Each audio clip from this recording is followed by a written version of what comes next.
I cannot emphasize enough how important this problem is. This problem has been asked in almost every tech company that you can think of. Adobe, Amazon, Meta, Uber, Airbnb, Apple, Microsoft, you just name it. So it is better that you do not skip this problem. What makes this problem so special is that this problem involves the very fundamental of dynamic programming and it tests your critical thinking ability as well. So always watch out for such problems. And in this video specifically, I want to talk how do you tackle such problems? What should be the building block and how you can go step by step from ground up. So that is what we're going to do. Hello friends, welcome back to my channel. First, I will explain you the problem statement and we will look at some sample test cases. Going forward, we will see why a brute force solution is not optimal and why a greedy approach will give you a wrong answer. Going forward, we will see how you can start from the ground zero and build up a dynamic solution as you go up. And after that, as usual, we will also do a dry run of the code so that you can understand how all of this actually works in action. Without further ado, let's get started. Let us quickly make sure that you understand the problem statement accurately first. In this problem, you are given an integer array that represents certain coin denominations. What does that mean? So, a coin denomination of 1 means that you have some coins that have the value 1. A coin denomination of 5 will mean that you have some coins that have the value 5. Correct? Now, given this array, you have to determine me the fewest number of coins that you need to achieve a total given amount. So, for a test case number 1, I have to reach an amount of 11, right? Now I ask you, how can you reach the amount 11? If you choose only coins with the value 1, you would need 11 of such coins, right? If I say you that, okay, you can choose both 1 and 2, then you will choose some coins of the value 2 and maybe you will choose some coin of value 1, right? So in this problem, if you have 3 such denominations, 1, 2 and 5, and you can assume that you have infinite number of coins. So what is the fewest number of coins that you need to achieve this value 11? So for this particular test case, you can achieve this value when you take up 2 coins of value 5 and you take up 1 coin of value 1, right? If you add them up, you get 11, right? So how many coins did you need? You needed a total of 3 coins, right? So 3 will be your answer. Similarly, let us look at our test case number 2. In a test case number 2, you only have the denomination 5 available, correct? And you have to make a total amount of 6. So if you notice, if you only have the denomination 5, so how many amounts you can make? You can either make a 5 or you can make 10 or you can make 15, right? You can never make an amount that is 6. So in such a case, when you cannot make that amount, you have to return -1 as your answer. We also have one more special case. Suppose I have denominations of amount 3 and the total amount that I have to make is 0. So that case is also valid. And then you will not pick any coin. When you're not picking any coin, your default amount will be 0, right? So in this type of scenario, 0 will be your answer. So now, if you feel that you have understood the problem statement even better, first feel free to try the problem on your own. Otherwise, let us dive into the solution and see how you can use the minimum number of coins to arrive at your answer. To start understanding things, let us take up the sample test case that we had available in the previous scenario, correct? You are given 3 denominations, 1, 2 and 5, and you have to reach the amount 11. So the brute force way to approach this problem will be that you will try all the possible combinations of all these 3 coins. You can start with coin 2 and then try different combinations of 1 and 5. You can start with coin 5 and then try different combinations of 1 and 2. And then after all such n number of combinations, you will see that, okay, with this combination, I need the minimum number of coins and that will be your answer, right? Sure, that will give you a correct answer. But even for such small test case, it will end up taking a lot of time and you will have unnecessary number of combinations. You will waste so much time. So you're going to think that, okay, I need to now optimize this solution. And when you have to optimize, one approach that can come to your mind is, okay, how about a greedy approach? To know more about greedy approach, check the link in the description below to one of my examples. So basically how the greedy approach will work is, you have to achieve the minimum number of coins, right? And with these denominations. So a greedy approach will be that, okay, for minimum number of coins, what if I start with the maximum denomination? Because a maximum value will keep on reducing this value, right? So what I can say is, okay, I take up 1 coin that is of denomination 5. And then my remaining amount is equal to 6, correct? So once again, you will see that, okay, if 6 is remaining, what all choices do I have? I can once again choose 5, right? So what I'm going to do is I will pick 5 again. And then how much amount am I remaining with? I'm remaining with 1, right? So now you have 3 more choices and your remaining amount is only 1. What you will see is, okay, I have 1 available and I will choose this coin. I choose this coin and then my remaining amount is 0. So how many coins did you use? You used a total of 3 coins. And voila, this is the answer, right? And you may feel that, okay, a greedy approach works. But there could be some scenarios possible where a greedy approach can give you a wrong answer. For example, let us take up this sample test case. This time I have denominations 1, 5, 6 and 9, and once again I have to reach the amount 11. So following a greedy approach, what I'm going to do? I will choose the maximum denomination that I have available, 9, right? So I choose a coin 9 and my remaining amount is 2. Now, when my remaining amount is 2, what coin can I choose? I can only choose coin number 1, correct? So I choose the coin with the denomination 1 and I have a remaining amount of 1 again. Once again, I will choose the coin with denomination 1 and I have a remaining amount of 0. So how many coins did I end up choosing? I took a total of 3 coins, correct? It may feel that this is the correct answer, but if you notice closely, you can achieve this amount 11 if you choose only 2 coins. That is 1 coin of the denomination 5 and 1 coin of denomination 6, right? And in fact, 2 is the correct answer. So you see why the greedy approach will not work for this problem. So that means you have to apply dynamic programming, because as the number of coins increase, you need to determine, okay, if I have some remaining value, what is the minimum amount of coins that I need to obtain that? You do not want to calculate everything again and again. And that tells you that is a optimal substructure property. It is a repeating pattern and it will be solved by dynamic programming. So what can we do about it? Okay, so let us take up our sample test case once again, right? And this time I have 4 different denominations and I have to arrive at the total amount 11, correct? When you were trying to solve the problem via brute force method, what was the problem that you were facing? The problem that you are facing is that, okay, if I pick the coin 9, my remaining amount will be 2, correct? So now, to determine how many minimum number of coins you need to make the amount 2, you once again have to iterate through all the possible choices, right? Similarly, if you say that, okay, I will start with coin number 6, correct? So what is your remaining amount? Your remaining amount will be 5, right? So once again, you have to iterate through your entire problem just to see that, okay, what is the minimum amount of coins that I need to arrive at the remaining amount 5, correct? So this is what we will try to build our solution on. And this is the intuition and the idea behind this approach. So what I'm going to do is I will create this array. And in this array, what I will try to determine is how many minimum number of coins do I need to make the amount 0, to make the amount 1, to make the amount 2, then 3, then all the way up to 11. So at every instance, this table will tell me that, okay, to make the amount 4, what is the minimum number of coins that I need? To make the amount 9, what is the minimum number of coins that I will need? So this is what this array will represent. But the real challenge is, how do you go about populating this array? I want to go real slow so that you can understand what is happening over here. Because there are a lot of problems for dynamic programming that will follow the same pattern. So always watch out for it and try to identify this pattern. So let us start off things. So if you want to make a 0 amount, how many coins do you need? When you are making an amount 0, you do not need any coins at all, right? So I will leave this place blank because I do not need any coins and then I have amount 0, correct? Moving on to our next amount. This amount is 1. So how many coins do you need to make the amount 1? So you see that you have 4 coins, 1, 5, 6 and 9. All these 3 coins are greater than 1, right? So you cannot pick them at all. You can only pick this minimum denomination coin, right? And how many of them do you need?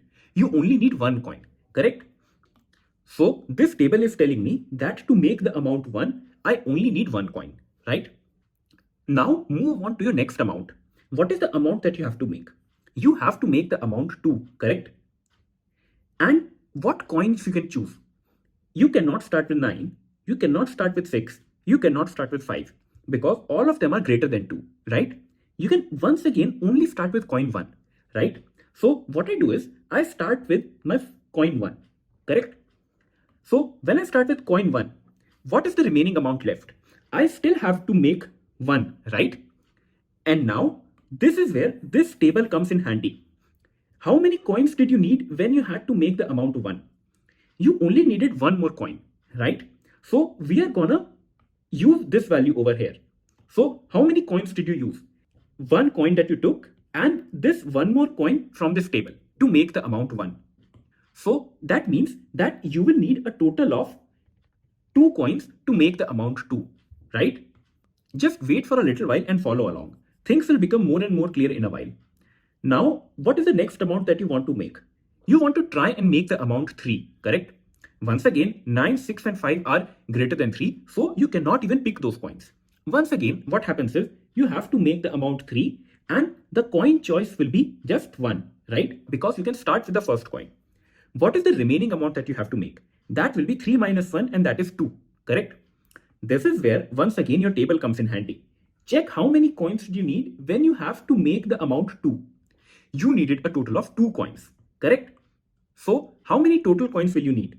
You will need 1 plus 2 and that is equal to 3 coins.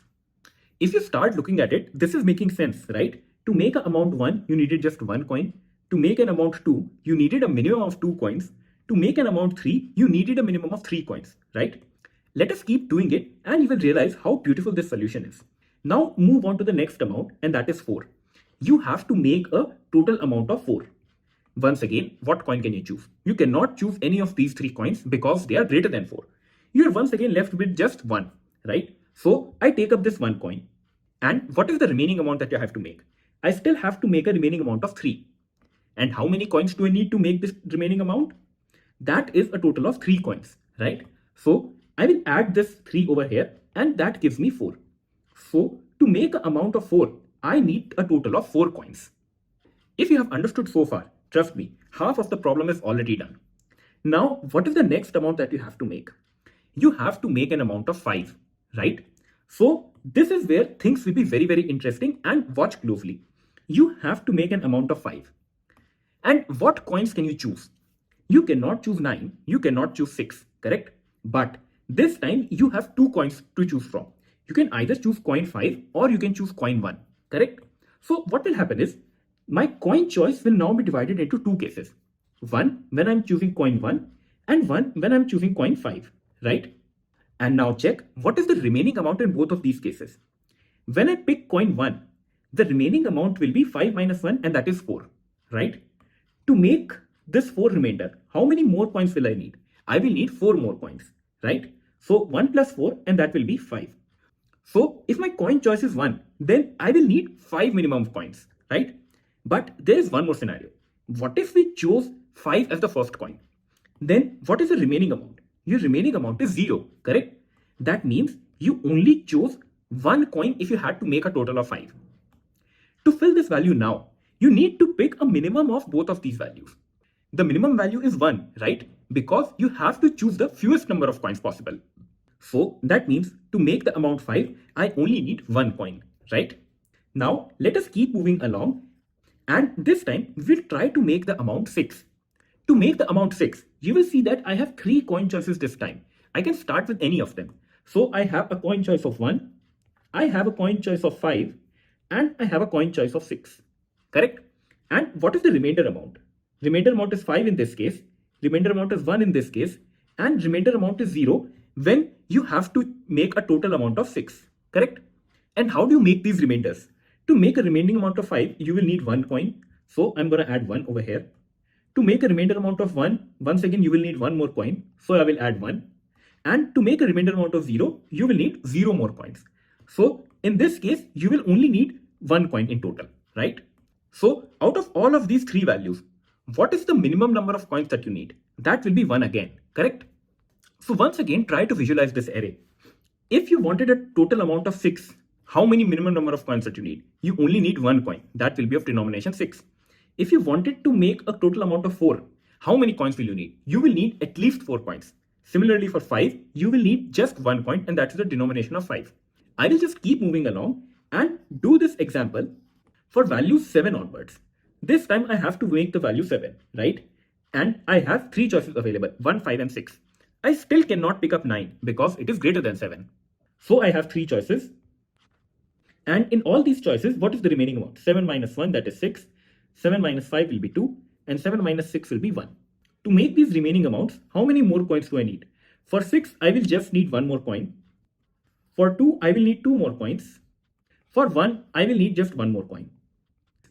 Out of these 3, what is the minimum value? The minimum value is 2 again. So, to make a total of 7, you will need a minimum of 2 coins. Moving on to our next example, when I want to make a total of 8. I will once again have 3 choices, 1, 5 and 6. See that I still cannot pick up 9. So, I'm either choosing 1, or I'm choosing 5, or I'm choosing 6. Then the remainder amounts will be 8 minus 1, 7, 8 minus 5, 3, and 8 minus 6, 2. So the total coins needed to make a remainder amount of 7 will be 2. To make a remainder amount of 3 will be plus 3.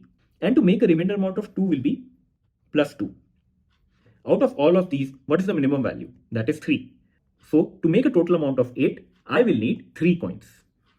Working out the next case, when I have to make a total amount of 9. This time I have to make an amount of 9. And what are the coin choices available? This time I can choose any of the 4 coins to begin with, right? And this case is also interesting. So I can either choose 1, or I can choose 5, or I can choose 6, or I can choose 9, correct? And in each of these cases, what is the remainder amount? I have 8 remaining in the first case, 9 minus 5, 4 in the second case, 9 minus 6, 3 in the third case, and 9 minus 9, 0 in the last case. Next, you have to determine, okay, how many coins do you need to make the remainder amount of 8? And that will be 3 more coins. So that turns out to be 4. To make a remainder of 4, you need 4 more coins. So that will be 5. To make a remainder of 3, you will need 3 more coins. And then to make a remainder of 0, you do not need any more coins. So in the last case, you only need 1 coin. So once again, you can see that to make an amount of 9, you just need 1 coin. So you can see how we are reusing all of our solution, right? This array is doing memoization and we are storing the result, how many minimum number of coins that we need to make each of these amounts, correct? Let me just finish up this problem. To make the next amount 10, what do I have? I have to make the amount 10.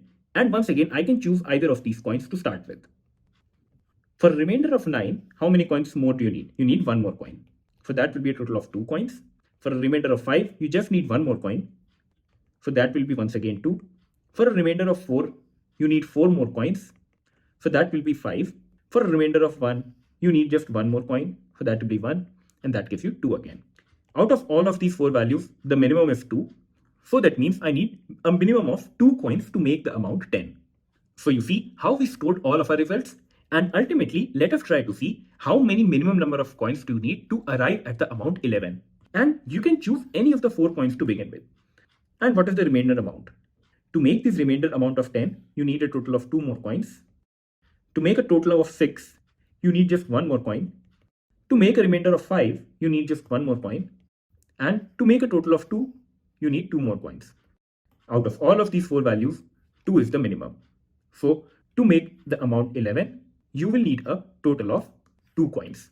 And you can see how we were able to reuse all of our results, right? Now, let us quickly do a dry run of the code and see how this works in action. On the left side of your screen, you have the actual code to implement this solution. And on the right, I have this sample array with me and the amount 11 that are both passed in as an input parameter to the function coinChange. Oh, and by the way, this complete code and its test cases are also available on my GitHub profile. You can find the link in the description below. Moving on with the dry run, we first of all start with checking the edge case. So if the amount is less than 1, we don't have to do anything. We just return a 0, correct? Now, what do we do next? We next create a DP array that will store all of our memoized results, right? This array is same as the previous array that we just discussed, right? So each of these array values will store the minimum number of coins that I need to arrive at that particular amount, correct? So now what I'm going to do is I will start a for loop. And in this for loop, I will start with 1 and go all the way up till the amount, right? So you need to first say, okay, to make 1, how many coins do you need? To make 2, how many coins do you need? All the way up to make 11, how many coins do you need? And to populate this value, what you will do is you will try each coin. So I've start one more for loop, picking each of the coin, and then try to determine what is the minimum number of coins that I need to populate each of the value. And that is very, very simple. You will just do a math.min from the original value that you're picking up and from one of the value that you're picking in the array. You remember how we picked the minimum value? And this minimum value will now be populated in each of this array element. Once all of this array is filled out, you just need to look at the last value, and that is returned as a final output. The time complexity of this solution will be order of m cross n, where m is the total number of different coins and n is the total amount that you have to make. And the space complexity of this solution will be order of n, because that is the array space you need to memorize. I hope I was able to simplify the problem and its solution for you. As per my final thoughts, I just want to say that when you solve more and more problems on dynamic programming, you will start to see and visualize some of the patterns. Because problems on dynamic programming have 3 or 4 specific patterns. This problem is a variation of the 0-1 knapsack problem, but without any bounds. To understand more about the 0-1 knapsack problem, I have one more video available, and you can check the link in the description below. That is much more elaborate and much more visual with some really good examples. Also, while going throughout this video, did you face any problems? Was there any step where you felt that, hey, why we are doing this? Did you see any other problems that follow the same pattern? Tell me everything in the comment section below, and I would love to discuss all of them with you. You would be also glad to know that a text-based explanation to this problem is available on the website studyalgorithms.com. You can find the link in the description below. As a reminder, if you found this video helpful, please do consider subscribing to my channel and share this video with your friends. This motivates me to make more and more such videos where I can simplify programming for you. Also, let me know what other problems do you want me to solve. Until then, see ya.